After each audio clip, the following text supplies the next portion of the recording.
BSc part third season 21 से 24 lecture 14 हुआ। Paper 6 group B, ring integral domain and field. इसमें कौन सा चैप्टर सेकेंड चल रहा था?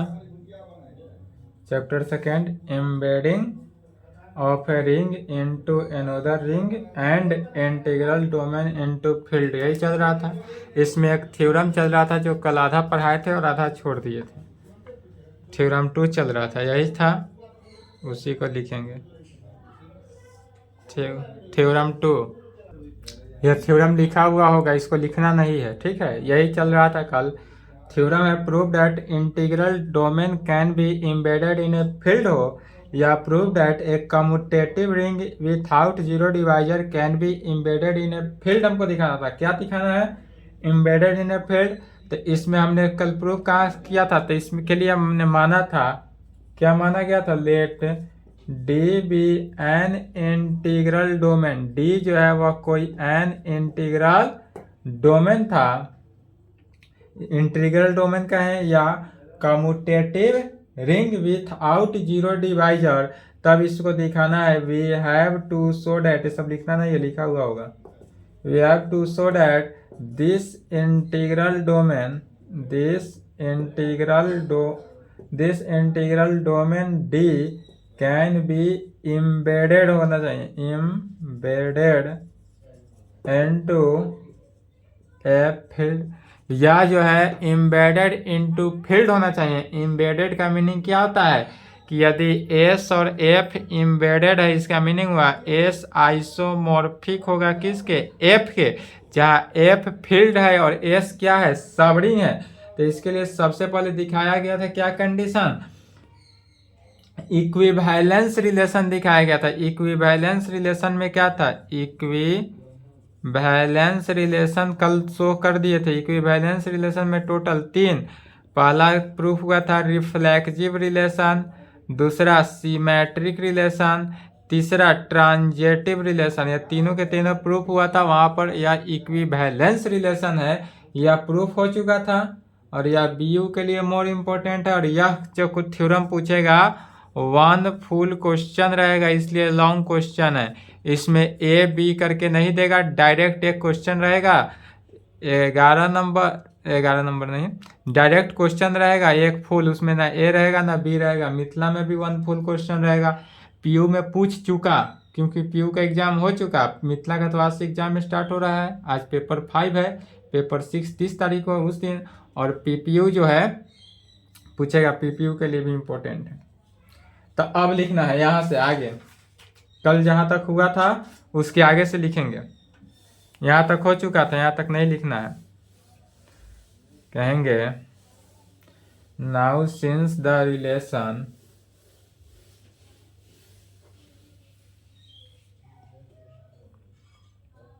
यहाँ से लिखेंगे नाउ सिंस द रिलेशन, यह रिलेशन ऑन किस में? D Cartesian product of D naught में इज एन कैसा रिलेशन है?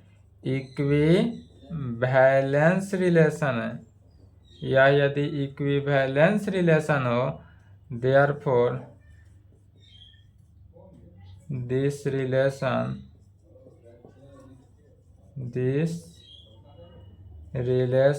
डिवाइड द सेट, किस सेट को डिवाइड करेगा? D Cartesian product of D not को इनटू डिस्टिंक्ट इक्विवेलेंस क्लास, या इक्विवेलेंस क्लासेस वे डिनोट, और इसको डिनोट करेंगे किससे? ए by B. A by B जो होगा या equivalence class of an element A B में, और इसको ए बाई बी को क्या लिख सकते हैं? Equivalence class of an element A B, और यह ए बी जो होगा वह किस में, D Cartesian product of D naught में। ए बाई बी जो है वह कैसा होगा, equivalence class of an element A B belongs to होगा D Cartesian product of D not का एलिमेंट होगा। अर्थात यह रिलेशन इस प्रकार से शो करेगा कि सेट ऑफ एक्स वाई जो बिलोंग्स टू किस में, D Cartesian product of D naught में, या एक्स वाई जो एलिमेंट है वह D Cartesian product of D naught में, और यह सच दैट इस प्रकार से होगा कि एक्स वाई इक्विवेलेंस रिलेशन होना चाहिए किसके, ए बी के। यह जो एक्स वाई इक्विवेलेंस रिलेशन होगा किस में, ए बी में। तब एफ मानेंगे कोई, एफ क्या हो, इक्विवेलेंस क्लासेस। तब कहेंगे let F is equal to be the set of all such equivalence classes of an element of, या एन एलिमेंट ऑफ किसका, D Cartesian product of D not का। तो यह D Cartesian product of D not का meaning इसका हुआ कैसा, कि यह set of A by B such that इस प्रकार होगा कि ए बी जो है वह किसका, D Cartesian product of D not का तो होगा, और यह इस प्रकार से होगा कि set of A by B C by D E by F dot dot dot an element होगा। और यह इस प्रकार का एलिमेंट होगा कि फॉर एनी, इसी को कहा जा सकता है for any A by B and C by D जो किसका, एफ का एलिमेंट हो, A by B and C by D जो एफ का एलिमेंट हो, और यह भी डिफाइन करेगा क्या, बाइनरी ऑपरेशन को, भी डिफाइन बाइनरी ऑपरेशन। और बाइनरी ऑपरेशन किस में होता है, एडिशन एंड मल्टीप्लिकेशन के केस में। तो operations addition and multiplication, addition के केस में भी, और दूसरा किस में, मल्टीप्लिकेशन के केस में भी होगा, एडिशन में भी होगा, मल्टीप्लिकेशन में भी होगा। और यह कहाँ पर होगा, तो ऑन एफ पर होगा, जो एफ है क्या, इक्विवेलेंस क्लास है, और इसी इक्विवेलेंस क्लास पर होगा। और यह इस प्रकार होगा एज फॉलोज, कैसे होगा, तो यह रिलेशन होगा A by B plus C by D, second को टर्म को देखना है, ए by B plus C by D को जोड़ेंगे तो यह किस में होगा, बट्टा पर के लघुत्तम, लघुत्तम हो गया बी डी, बी डी तो ए को corresponding A D plus B C में, तो A D plus B C divided by B D. And दूसरा मल्टीप्लीकेशन के केस में तो ए by B into C by D is equal to A C by B D. तो addition के case में इसका बाइनरी ऑपरेशन होगा A D plus B C divided by B D. And multiplication के case में binary operation क्या हुआ, ए सी by B D. जब यह कंडीशन सेटिस्फाई किया तब कहेंगे we shall proceed to show that set F forms a field under those binary operation. For this we verify all condition of a field. अब जो होगा वह फील्ड के ऑल कंडीशन, एफ क्या है तो एफ तो फील्ड होगा और एस सबरिंग होगा और एस एफ का आइसोमॉर्फिक होगा, तब ना यह वेरीफाई हुआ कंडीशन किसका, एम्बेडेड का। तो इसके लिए पहले एफ सेट जो माना गया, इस एफ सेट को फील्ड है यह प्रूफ करेंगे, और यह सेट एफ जो है फील्ड है, अगर यह प्रूफ हो जाता है तब उसके बाद एस सबरिंग लेंगे और तब इसको आइसोमॉर्फिक करेंगे। तो चलिए फील्ड जो पढ़ा गया था पार्ट 2 से ही पढ़ते आ रहे हैं, उसी कंडीशन से फील्ड के ऑल कंडीशन को सेटिस्फाई करते हैं। फील्ड का टोटल 12 कंडीशन, 12 को सेटिस्फाई करना है। We shall proceed to show that set F forms a किसमें, field under those binary operations under those binary operations for this we verify all conditions of a field के all condition को हम verify करेंगे, जिसमें पहला number में क्या हो जाएगा, law of addition. Law of addition में पहला लॉ ऑफ क्लोजर, 5 कंडीशन इसमें। लॉ ऑफ क्लोजर पहला, लॉ ऑफ क्लोजर में क्या कहते हैं, फॉर ऑल। अब एलिमेंट जो लेंगे यही 3 element a by B C by d लेकर चलते हैं। For all a by B and C by d यदि किसका एफ का एलिमेंट है, तब by definition of addition on f we है। तब एडिशन के डेफिनेशन से हम क्या पाएंगे, तो ए by B plus C by D, यह जो होगा A by B plus C by D, अर्थात क्या निकला है अभी यहाँ से एडिशन के केस से, तो A D plus B c, a D plus B C by B d. और यह भी किसका, एफ का ही एलिमेंट होगा, यह भी किस में, फील्ड में होना चाहिए, तो वेरीफाई हो जाएगा। दूसरा एसोसिएटिव लॉ, तो एसोसिएटिव लॉ भी यहाँ से बाइनरी ऑपरेशन अंडर मल्टीप्लिकेशन के केस से। तो मल्टीप्लिकेशन के केस में कब यूज होगा, जब लॉ ऑफ मल्टीप्लिकेशन हो। अभी तो लॉ ऑफ एडिशन ही लेकर चल रहे हैं, तो दूसरा कहेंगे associative law.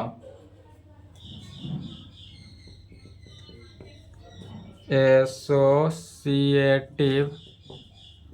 Law, associative law में क्या होगा, फॉर ऑल यदि ए by B C by D and E by F यदि किसका एफ का एलिमेंट हो, तब वी हैव क्लियरली, यहाँ से क्लियरली क्या निकला, तो ए by B plus C by D को ऐड किया, उसके बाद ई बाई एफ को ऐड किए, यह इक्वल टू होगा A by B plus C by D plus E by F.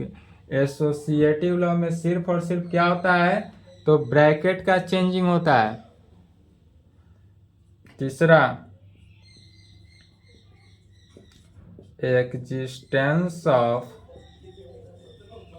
Additive identity element, existence of additive identity element किसे कहते हैं, तो the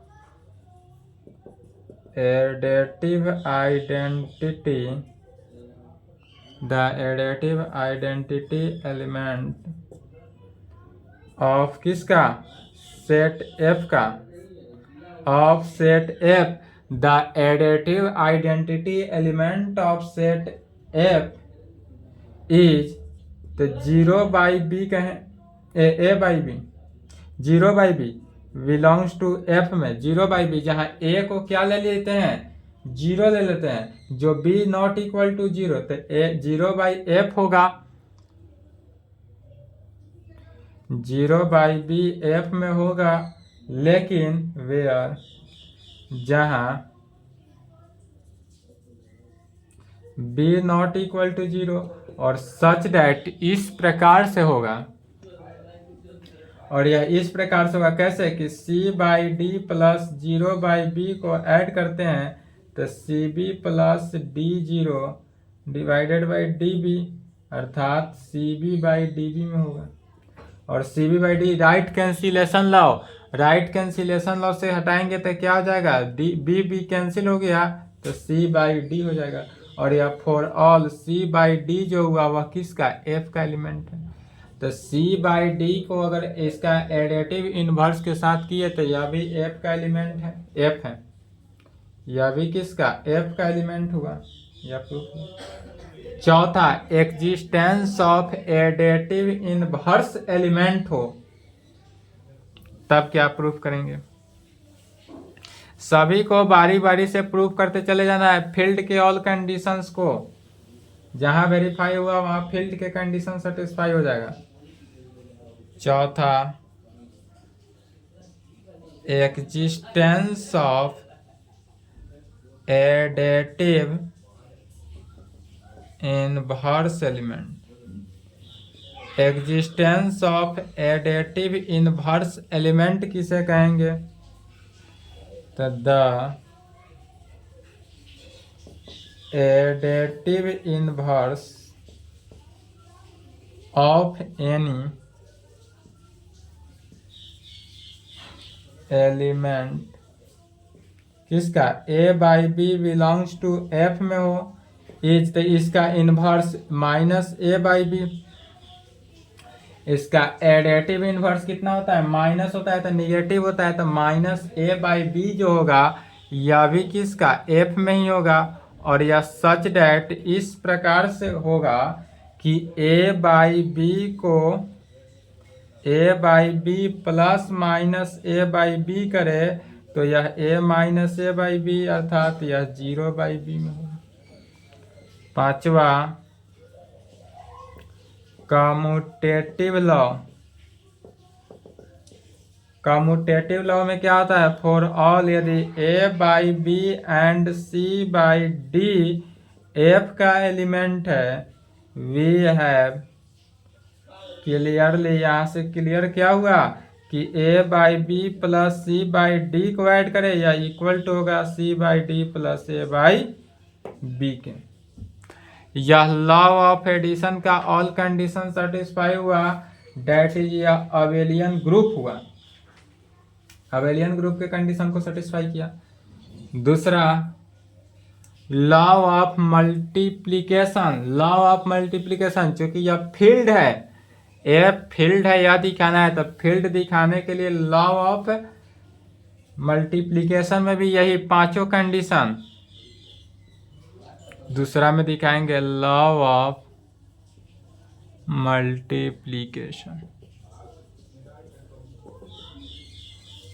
law of multiplication, law of multiplication में पहला number law of closure.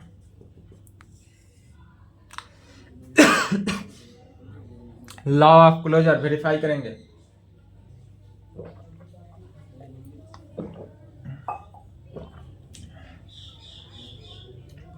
Law of closure का meaning क्या हुआ कि फॉर ऑल यदि ए by B and C by d F का एलिमेंट हो तब by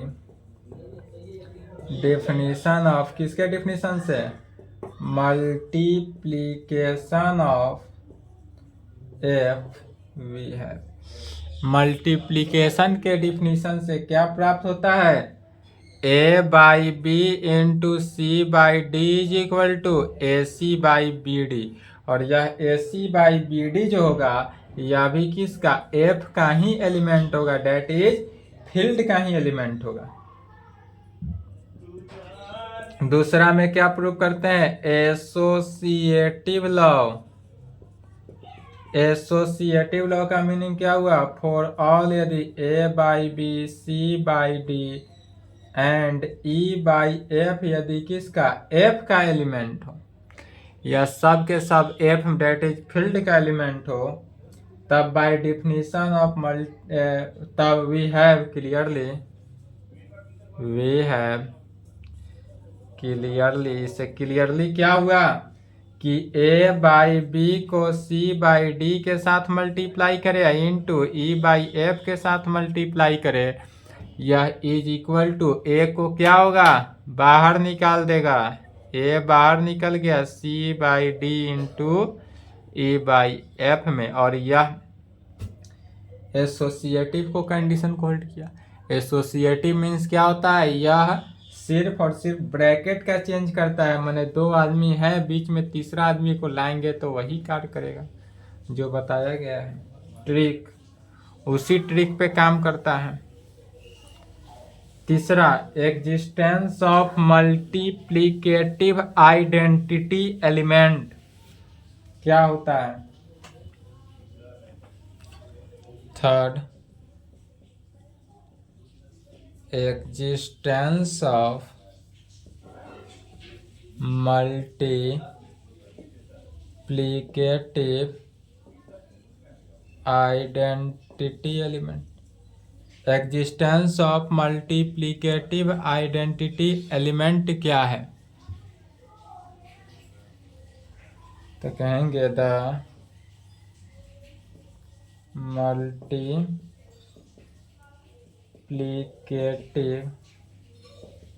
identity element of set किसका? एफ का is the multiplicative identity element of set F is.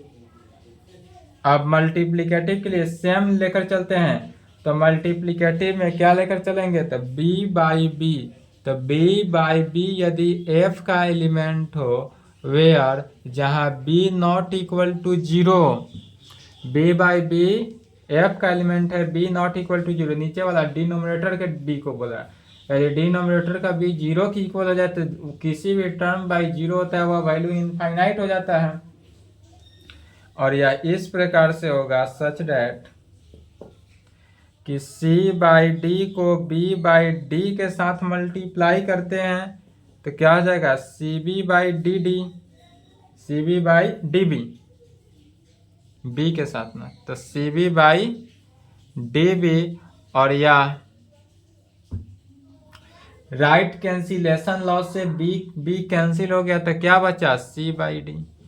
तो existence of multiplicative inverse identity element का meaning यही हुआ, तो किसी भी एलिमेंट से मल्टीप्लाई करने पर वह सेम एलिमेंट की इक्वल हुआ। और यह c बाई डी जो होगा वह किसका एलिमेंट है? f का तो एलिमेंट है ही, तो यह प्रूफ हुआ।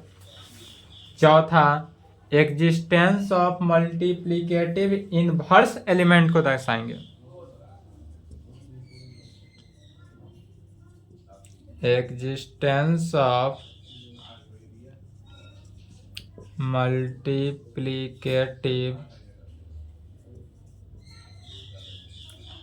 Inverse element. Existence of multiplicative inverse element का क्या मीनिंग हुआ? तो द मल्टीप्लिकेटिव इनवर्स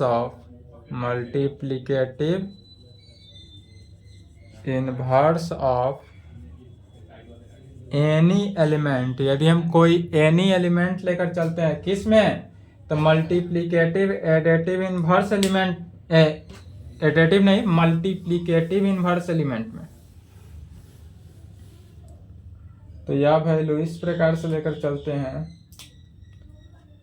कि a बाई बी, और यह a बाई बी जो है नॉट इक्वल टू जीरो होगा, और यह किसका? f का एलिमेंट होगा, और यह इज ऐसा होगा कि b बाई ए, और यह b बाई ए भी किसका? f का एलिमेंट ही होगा, और यह b by a by B जो है वह नॉट इक्वल टू जीरो है, और यह f का एलिमेंट है ही, और b बाई ए भी f का एलिमेंट होगा। और यह एलिमेंट इस प्रकार होगा सच डैट कि a बाई बी को b बाई ए के साथ मल्टीप्लाई करने पर वह ab बाई बी ए होता है। फिर चूंकि यह कम्यूटेटिव लॉ को होल्ड करता है इसलिए ab is equal to b a, तो ab बाई बी ए को लिख सकते हैं। ab कैंसिल हो गया, क्या बचा? Right cancellation, left cancellation law से, तो लेफ्ट कैंसिलेशन से a कैंसिल हुआ तो राइट में क्या बचेगा? b by b. पांचवा, कम्यूटेटिव लॉ। कम्यूटेटिव लॉ के लिए क्या कहा जाता है? फॉर ऑल यदि a by B and c by d f का एलिमेंट हो तब we have clearly a by B into C by D जो है is equal to c by d into a by b के। और यहाँ पर यह लॉ ऑफ मल्टीप्लिकेशन के ऑल कंडीशन को सेटिस्फाई करता है। अब दो कंडीशन तो हुआ, तीसरा कंडीशन में क्या प्रूव करते हैं, डिस्ट्रीब्यूटिव लॉ। डिस्ट्रीब्यूटिव लॉ में फिर दो कंडीशन, तो एक कंडीशन को प्रूव करेंगे, दूसरा को सिमिलरली लिख सकते हैं। तो तीसरा डिस्ट्रीब्यूटिव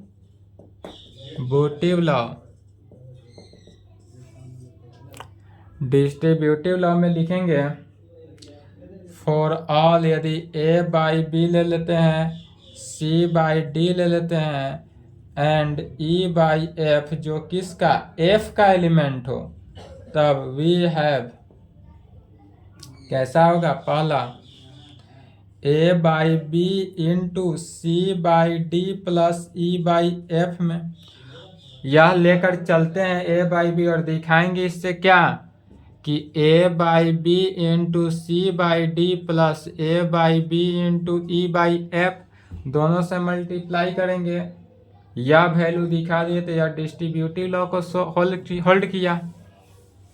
जब यह डिस्ट्रीब्यूटिव लॉ के पहला कंडीशन को होल्ड किया तो दूसरा कंडीशन को क्या कहेंगे, similarly we can show that. तो यह is equal to a by B into bracket के अंदर एडिशन का कार्य करेंगे, तो एडिशन का कार्य हुआ तो क्या हो जाएगा, d f c f plus d, c f plus d में फिर मल्टीप्लाई कर दिए तो क्या हो जाएगा, a c f plus a d e divided by B d f में, बी डी एफ दोनों को अलग अलग ले लेते हैं, अलग अलग लिए तो क्या हो जाएगा, a c f by B d f plus a d E by B d f by B d f. फिर यहाँ से देखेंगे, यहाँ पर राइट से एफ एफ कैंसिल किए, यहाँ से मिडिल टर्म से डी डी को कैंसिल किए, तो यह वैल्यू क्या हो जाएगा, a C by B d plus a e by b f, बीच से क्या किए, डी को कैंसिल आउट कर दिए, तो यह हो गया a e by b f. अब दोनों को अलग अलग लिख सकते हैं, तो ए by B into C by d या plus a by B into e by f के टर्म में, और यह वैल्यू लाना था। तो पहला टर्म तो प्रूफ हुआ, जब फर्स्ट टर्म प्रूफ हुआ तो सेकेंड टर्म को क्या लिख सकते हैं, similarly we can show that. Second में क्या होना चाहिए, राइट से मल्टीप्लाई होता है, फर्स्ट में यदि लेफ्ट से किए तो दूसरा में राइट के साथ मल्टीप्लाई करेंगे, तो जब राइट के साथ मल्टीप्लाई किए तो कहेंगे दूसरा similarly we can show that, similarly we can show that a by b plus c by d into e by f is equal to क्या होगा, a by b into e by f plus c by d into e by f, यह proof हो जाएगा। जब दोनों condition, total 12 condition field के लिए हुआ यहाँ तक, तब कहेंगे या एफ जो है फील्ड है, यह प्रूफ हुआ। तो क्या कहेंगे, 10 सेट एफ जो है सेटिस्फाई किया, एफ सेट जो है वह क्या सेटिस्फाई करता है, all condition of a field, या फील्ड के ऑल कंडीशन को सेटिस्फाई किया, satisfy all conditions of A field and hence f is a field, और यहाँ पर f क्या है, फील्ड है। तो जब f फील्ड है इसलिए दिस फील्ड f, इसलिए क्या कहेंगे, this field f is called, इसी का नाम क्या पड़ेगा, is called field of quotient of an integral domain, the field of quotient of an integral domain D, यह an integral domain किस में, D में। तो या तो फील्ड के कंडीशन को ऑल सेटिस्फाई कर दिया कि यहाँ पर यह फील्ड है, अब क्या लेकर चलेंगे, अब दिखाएंगे कि यह जो फील्ड एफ है वह अपने में कंटेन करता है क्या, सबसेट ऑफ आइसोमॉर्फिक। अब यहां से आइसोमॉर्फिक का कंडीशन, तो सबसेट अगर सबसेट कंटेन करेगा, फील्ड जब सबसेट कंटेन किया तब यह आइसोमॉर्फिक होगा। तब आइसोमॉर्फिक के लिए तीन कंडीशन, फाई 1 1 मैपिंग होना चाहिए, फाई अनटू मैपिंग होना चाहिए, और फाई जो है वह प्रिजर्व द कंपोजिशन होना चाहिए। और यह तीनों कंडीशन सेटिस्फाई हुआ, डेट इज यह isomorphic of a field F हुआ, और यहाँ पर हैंस प्रूव्ड हुआ। तो क्या कहेंगे, now we shall proceed to show that, लिखना है फिर इसके नीचे लिखेंगे, now we shall proceed to show that this field f यह जो फील्ड f है वह क्या करेगा, contain a subset, field f contain a subset which is isomorphic to d, और यह आइसोमॉर्फिक होगा किसके, डी के, which is isomorphic to d. इसलिए क्या कहेंगे, फॉर दिस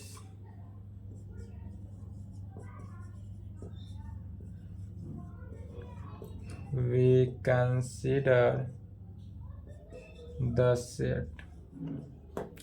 इसके लिए सबसे पहले एक एफ डैश सेट मान लेते हैं। एफ डैश सेट इस तरह से मानते हैं, a x divided by x such that जो ए जो है वह किसका, डी का एलिमेंट है, एंड ए एक्स जो नॉट इक्वल टू जीरो, और यह भी डी का ही एलिमेंट है। एक्स जो है वह डी में, या एक्स जो है डी नॉट लिख सकते हैं, डी नॉट लिखे, या जहाँ x not equal to zero दे देंगे वह डी का एलिमेंट हो जाएगा। इसलिए क्लियरली इस कंडीशन से हम क्या कह सकते हैं कि F dash is a subset of field F. यहाँ पर एफ डैश जो है वह सबसेट ऑफ फील्ड एफ के। अब जब F dash subset of a field F का हो गया तब इसके लिए मैपिंग को मानते हैं, और उस मैपिंग से तीन condition, phi 1 1 mapping, phi onto, and phi जो है वह प्रिजर्व द कंपोजिशन होगा। यह तीनों जहाँ वेरीफाई हुआ यह iso embedding of a set in a कहाँ पर, फील्ड में हो जाएगा प्रूफ। यही प्रूफ करना था। थ्योरम लॉन्ग है बट फुल मार्क्स का है, लंबा देख कर ये ना कहेंगे कि नहीं पढ़ेंगे इसको, ये पढ़ के जाएंगे, आएगा एग्जाम में। Now we consider a mapping. इसके लिए एक हम मैपिंग को कंसीडर करते हैं। कैसा मैपिंग, तो ऐसा फाई मैपिंग इस प्रकार करते हैं कि डी से कहाँ पर, एफ डैश में। यह मैपिंग जो होगा डी से एफ डैश में होगा, और यह इस प्रकार होगा such that phi a is equal to a x by x में, किसमें, ए एक्स बाई एक्स। तो यह फाई ए जो होगा ए एक्स बाई एक्स में फॉर ऑल जहाँ ए बिलोंग्स टू डी में, और ए किस में है, डी में। तब पहले प्रूफ करेंगे फाई इज 1 1। यदि हमारे पास फाई क्या है, 1 1 है, तो मान लेते हैं लेट, फिर 1 1 मैपिंग को प्रूफ कर देना है, ए एंड बी। ए और बी किस में है, डी में है, तो सच डैट इस प्रकार होगा कि phi a is equal to phi b में, या phi a is equal to phi b लेकर चल रहे हैं, दिखाएंगे क्या, a is equal to b. जहाँ a is equal to b दिखा दिए, इसका मीनिंग क्या हुआ कि यह 1 1 मैपिंग है। तो by definition of phi, phi का डिफिनीशन क्या है कि अब फाई ए है तो क्या हो जाता है, ए एक्स बाई ए। तो दिस इम्प्लाइड हो जाएगा a x by x is equal to b x by x में। कहाँ से? By definition of phi. यह जो हुआ वैल्यू ऑफ फाई के डिफिनीशन से। फिर इसको जब क्रॉसपॉन्डिंग मल्टीप्लीकेशन करेंगे तो क्या हो जाएगा? A x into x is equal to b x into x में x into b x, x into b x का या बी एक्स इंटू एक्स का है, कोई बात नहीं, सभी एक ही है। This implied a x into x is equal to b x into x में a x square is equal to किस में? बी एक्स स्क्वायर में। यदि हम इसमें से क्या कॉमन वैल्यू आ रहा है? एक्स स्क्वायर कॉमन है तो एक्स स्क्वायर को कॉमन ले लेते हैं। तो जब एक्स स्क्वायर को कॉमन लेंगे तो क्या बचेगा? A minus b into x square is equal to 0 right hand side. चाहे पहले एक लाइन और बढ़ा लें, राइट वाले टर्म को क्या किया? लेफ्ट में ले लिए। This implied a x square minus b x square is equal to 0। अब a minus b into x square का value 0। This implied a minus b 0 होगा, कब होगा? जब x not equal to 0। X का वैल्यू यदि 0 नहीं हो तब ए माइनस बी जो होगा वह 0 में होगा। And d without 0 division, और डी जो है वह क्या होगा? Without 0 division. तो a minus b is equal to 0। This implied a किसके इक्वल हो जाएगा? बी के। इसलिए फाई इज 1।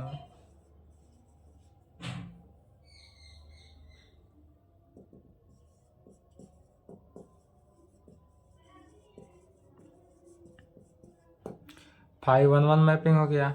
अब दिखाएंगे phi is ऑन2।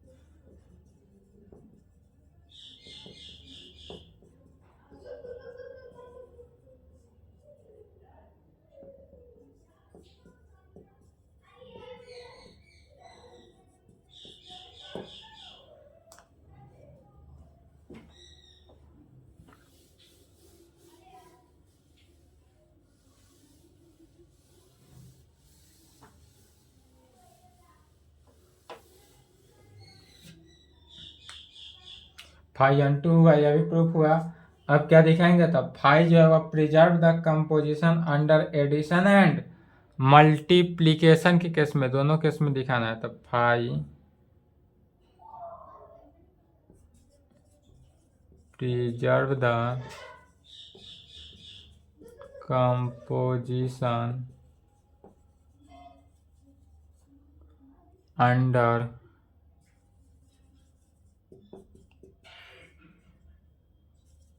Addition and multiplication.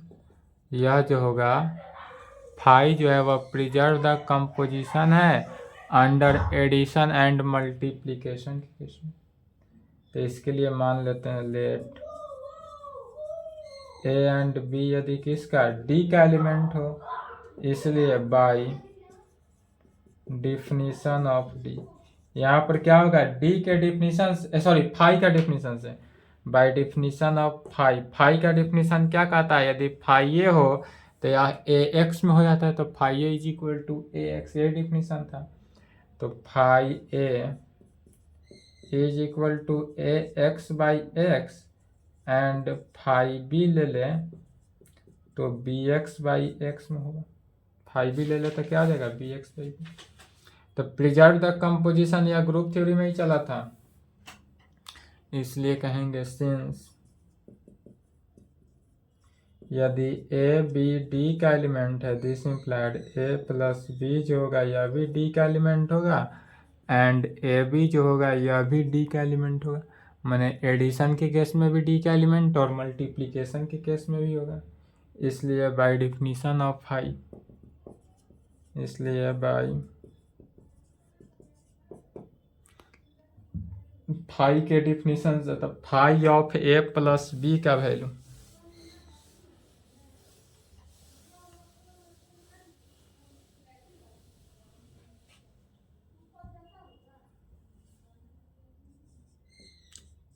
Phi of a plus b का वैल्यू क्या हो जाएगा, तो एक्स की जगह पर हो जाएगा a plus b into x divided by किस में, एक्स में होगा, एक्स के साथ मल्टीप्लाई कर देंगे तो यह वैल्यू हो जाएगा a x plus b x divided by किस में, एक्स में। दोनों को अलग अलग करेंगे तो यह हो जाएगा a x by x plus b x by x, या ए एक्स बाई एक्स के जगह पर क्या हो गया फाई ए, और plus b x by x के जगह पर क्या हो गया फाई बी।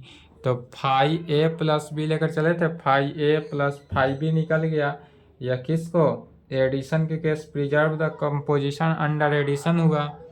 एंड अब दिखाएंगे preserve the composition under multiplication a b, तो यह ए b into x divided by x, यह वैल्यू होगा किसके, एडिशन के, मल्टीप्लीकेशन के केस में।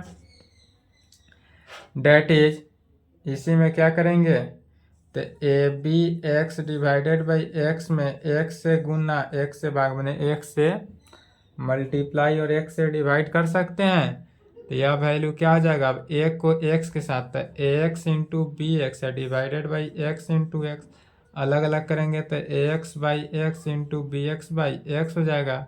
फिर ए एक्स बाई एक्स का वैल्यू कितना है फाई ए, अब बी एक्स बाई एक्स का वैल्यू कितना हो गया फाई बी, तो यहाँ पर लेकर चले थे फाई ए बी का वैल्यू फाई ए इंटू फाई बी निकला, अर्थात यह preserve the composition under multiplication के केस में भी होल्ड किया, तो यह एडिशन के केस में, मल्टीप्लीकेशन के केस में, दोनों केस में यह वैल्यू जो है सेटिस्फाई किया, इसलिए कहेंगे जब दोनों केस में सेटिस्फाई कर दिया, इसलिए देयरफॉर फाई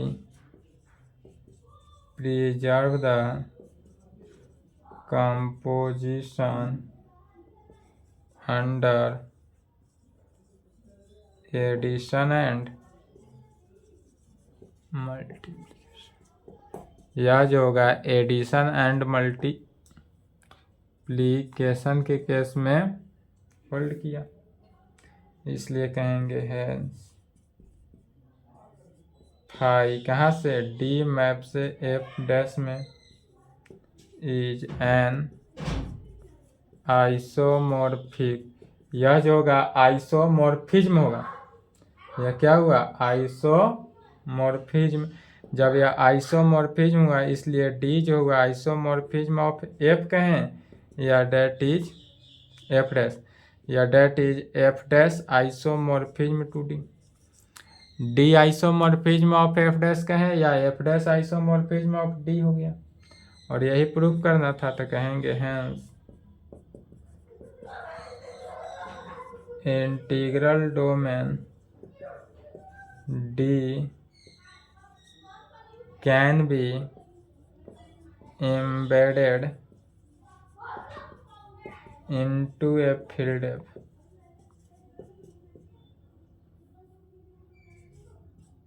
इसलिए क्या हुआ हैंस यहाँ पर integral domain D can be embedded into a field, और यही प्रूफ करना था। हैंस पूरा लिखना है, यदि फुल क्वेश्चन आएगा, ठीक है,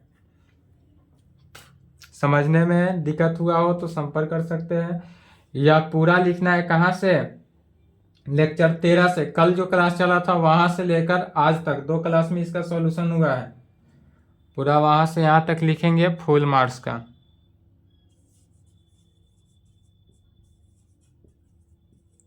इसके आगे है chapter 3 characteristic of a ring, chapter 3 का नाम क्या हुआ characteristic of a ring, next class चलेगा। इससे 1 फुल क्वेश्चन आता है, 1 फुल क्वेश्चन एग्जाम में।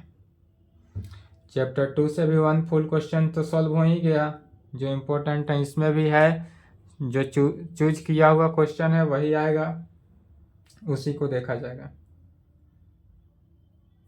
होली से पहले रिंग थ्योरी समाप्त हो जाएगा। होली बाद इसी टाइम में क्या चलेगा, रिंग थ्योरी की जगह पर लीनियर अलजेब्रा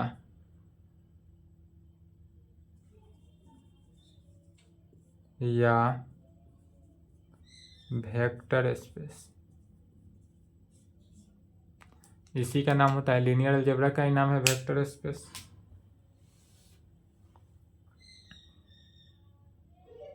होली बाद स्टार्ट होगा लीनियर अलजेब्रा जो है वो होली बाद स्टार्ट होगा। होली से पहले अभी कैरेक्टरिस्टिक इक्वेशन कल से स्टार्ट हो जाएगा, ठीक है। इसको यहाँ तक कंप्लीट कर लें।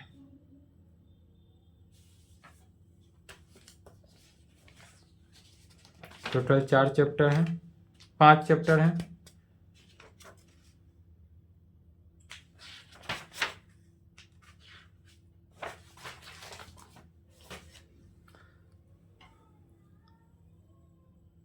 लिख लिए।